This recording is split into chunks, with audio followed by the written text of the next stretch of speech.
नमस्कार, मैं हूं आपके साथ पूर्णिमा मिश्रा। हमारे खास प्रोग्राम क्या कहते हैं नरेंद्र मोदी में आज आपको सुनवाएंगे पीएम मोदी का वो ऐतिहासिक भाषण जो उन्होंने 12 जनवरी 2012 को गुजरात में दिया। मोदी जी ने अपने भाषण में कहा कि हम भाग्यवान हैं कि हम दुनिया के सबसे युवा देश हैं। 65% से अधिक लोग इस देश में 35 साल से कम उम्र के हैं और इतनी बड़ी युवा शक्ति हमारे पास है। आने वाले 20 साल में हिंदुस्तान में 24 करोड़ नए युवकों की संख्या जुड़ने वाली है और अगर ये हमारी युवा शक्ति है तो इस युवा शक्ति के भरोसे हम भारत के भाग्य को बदल सकते हैं। भारत की आत्मा से, भारत की आत्मिक शक्ति, भारत का आत्मा अध्यात्म है। उस अध्यात्म की प्रेरणा इन ऋषियों से, मुनियों से, वेद से विवेकानंद तक जो कुछ भी हमारे सामने उपलब्ध है उसी से प्राप्त होता है। हम उसको अवसर के रूप में लें। स्वामी विवेकानंद ने कहा था, जब लोग निराशा में डूबे थे, अंधविश्वास था,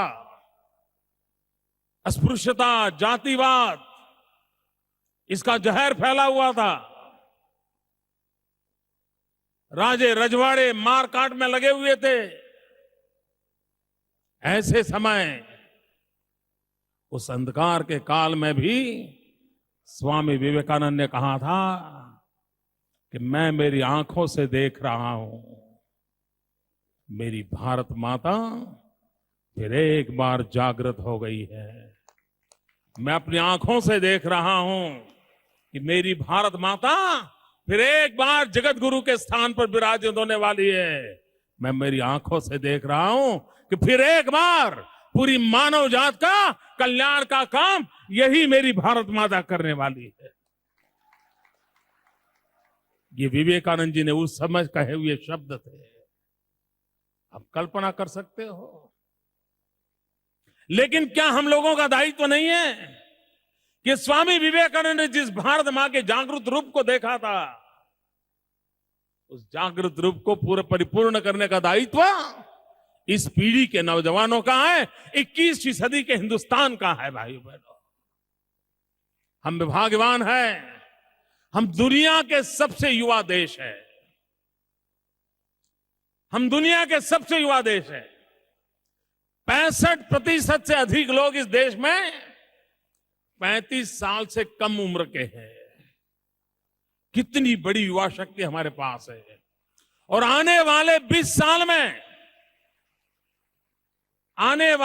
साल में हिंदुस्तान में 24 करोड़ नए युवकों की संख्या जुड़ने वाली है।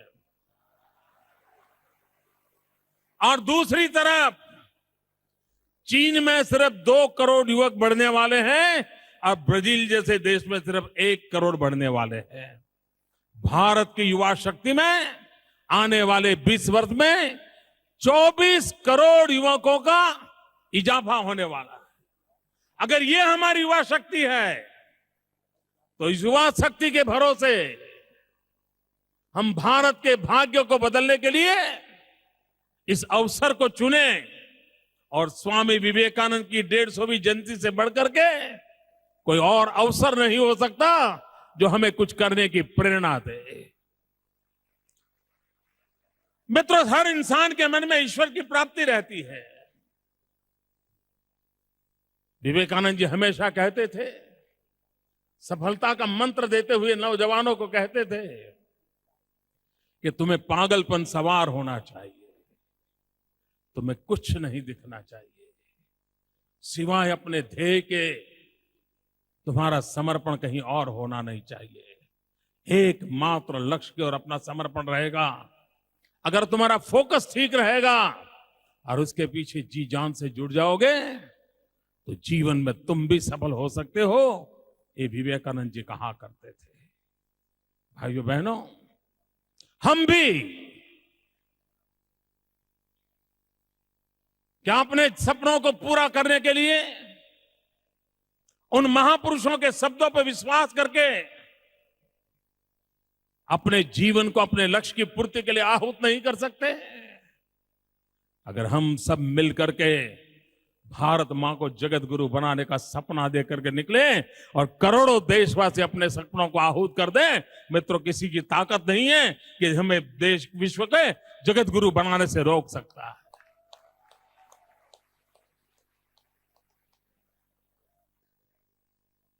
मित्रों, छोटी छोटी चीजों में फंसे हुए लोग दुनिया में कुछ नहीं कर सकते।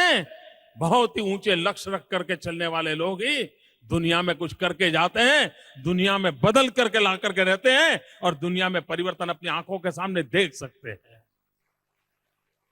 और स्फूर्ति का प्रयास अगर हम करें, स्वामी विवेकानंद जी ने अपना पूरा जीवन समाज सुधार में लगाया था।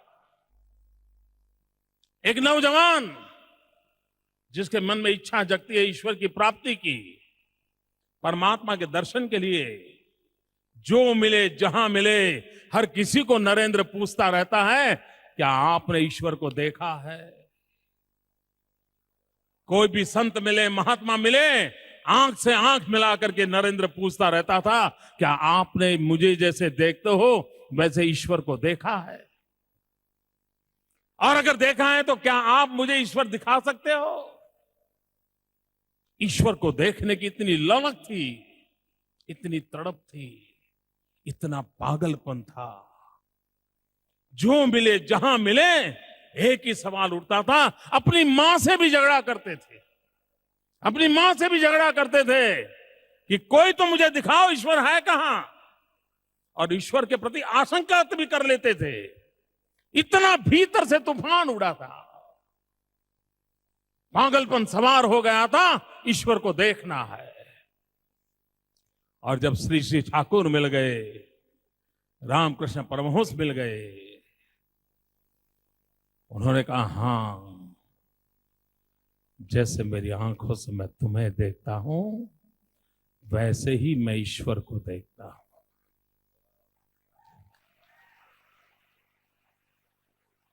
और चटाक से विवेकानंद के आशंकित मन ने कह दिया, तुम जो कहते हो बाबा ठीक है, क्या मुझे दिखा सकते हो ठाकुर? विवेकानंद ने सवाल पूछ लिया। और श्री श्री ठाकुर रामकृष्ण परमहंस देव जी ने, जी हां बोले, मैं तुम्हें दिखा सकता हूं। मां काली को मैं तुम्हारे सामने वैसे ही दिखा सकता हूं। मित्रों, सब प्रकार की तड़प थी, सालों तक की तड़प थी। नौकरी छोड़ी, मां छोड़ी, सब कुछ छोड़ करके वे इस काम के लिए निकल पड़े थे। लेकिन जब मौका आया, ईश्वर प्राप्ति का अवसर मिल गया, काली के दर्शन हो गए, काली से बात करने का सौभाग्य प्राप्त हो गया। और उस पल ये भारत का भाग्य देखिए, जिस परमात्मा को पाने के लिए सब कुछ छोड़ा था, उस परमात्मा को भी छोड़ दिया। ये बहुत कम लोग सोच सकते हैं मित्रों। उन्होंने कहा, ठीक है, हो गए दर्शन, अब मैं राष्ट्र के लिए कुछ अपने आप को लगा दूंगा, मेरी उपासना कहीं और है। मित्रों, हिंदुस्तान के अंदर धर्म का इतना महात्मा होने के बाद भी 1902 में स्वामी विवेकानंद जी ने कहा था, जीवन का अंतकाल था, और अंतकाल में कहा था कि मेरे देशवासियों, आप बहुत सारे भगवानों की पूजा करते हो, ईश्वर के पीछे आप पागल हो, सुबह शाम आरती धूप माला जपते रहते हो। समय की मांग है। देखिए, जो इंसान अपनी जवानी भगवान को पाने के लिए पागल की तरह खपा चुका था, 1902-3 के कालखंड में, जीवन के अंत काल में पहुंचते समय दुनिया को कहता है, हिंदुस्तान को कहता है कि तुम्हारे जो भगवान हैं, तुम जो ईश्वर के पीछे पागल बैठे हो, इन सारे के सारे भगवान को पानी में डुबो दो। आप कल्पना कर सकते हो, जिस व्यक्ति ने घर छोड़ा था ईश्वर को पाने के लिए, वो संसार छोड़ने से पहले कहता है कि तुम अपने सारे ईश्वरों को पानी में डुबो दो। और समय की मांग है, एकमात्र आराध्य देव हो तुम्हारा, एक ही तुम्हारी माता हो, एक ही तुम्हारा ईश्वर हो, एक ही तुम्हारी शक्तिपीठ हो, और वो हो मां भारती।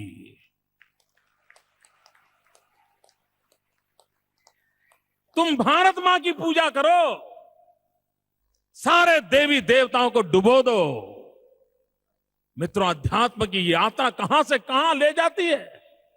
एक 40 साल का तरुण सन्यासी जो घर छोड़ के निकला था ईश्वर को पाने के लिए, वो दुनिया को कहने का सामर्थ्य को ले लेता है कि तुम डुबो दो अपने ईश्वर को। मां भारती की सेवा करो, एक ही तुम्हारा आराध्य हो। भाइयों बहनों, अगर हम लोगों ने स्वामी विवेकानंद की इन बात को स्वीकार कर लिया होता,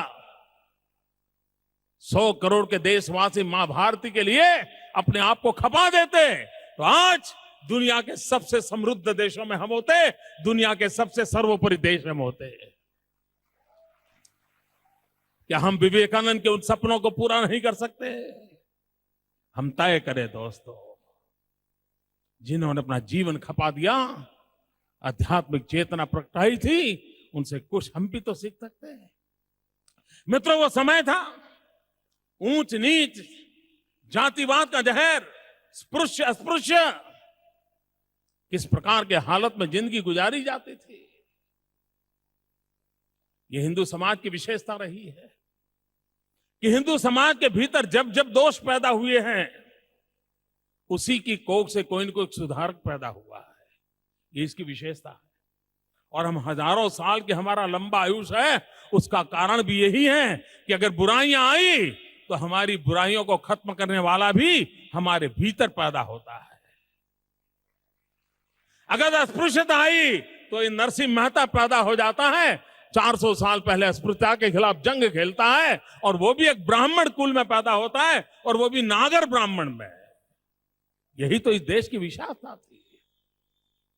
अंधश्रद्धा में लोग डूबने लग जाते हैं, पत्थर जहां मिले वहां पूजने लग जाते हैं, तो कोई स्वामी दयानंद सरस्वती पैदा होता है और हिम्मत के साथ मूर्ति पूजा के खिलाफ खड़ा हो जाता है, ताकि दुनिया को बदलना चाहता था।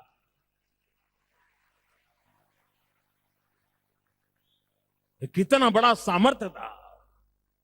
स्वामी विवेकानंद ने समाज के उस प्रवाह के खिलाफ आवाज उठाई, अस्पृश्यता के खिलाफ जंग छेड़ दिया, हिंदू समाज की कटु आलोचना की, जाति व्यवस्था का अगर हिंदू समाज जिस प्रकार से टूटता फूटता जा रहा था, उसके प्रति अपना रोष व्यक्त किया।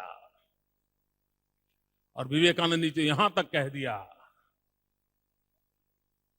इतना उत्तम विरासत के हम धनी, इतनी महान सांस्कृतिक विरासत हमारे पास है कि हम कहां जाके खड़े हैं।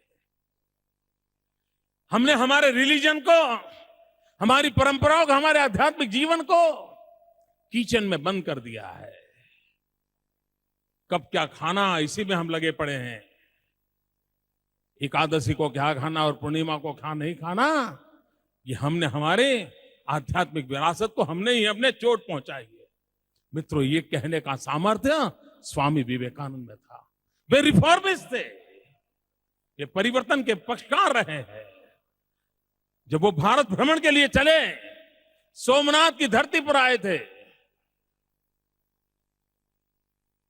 कन्याकुमारी दुनिया के सामने जानी बुझी बात है, क्योंकि वहां एक स्मारक बना है, लेकिन बहुत कम लोगों को पता होगा कि विवेकानंद जी को आध्यात्मिक चेतना की अनुभूति सोमनाथ के समुद्र किनारे पर पहले हुई थी।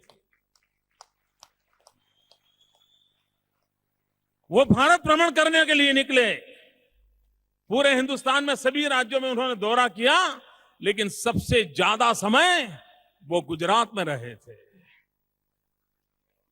सबसे ज्यादा समय स्वामी विवेकानंद गुजरात में रहे थे।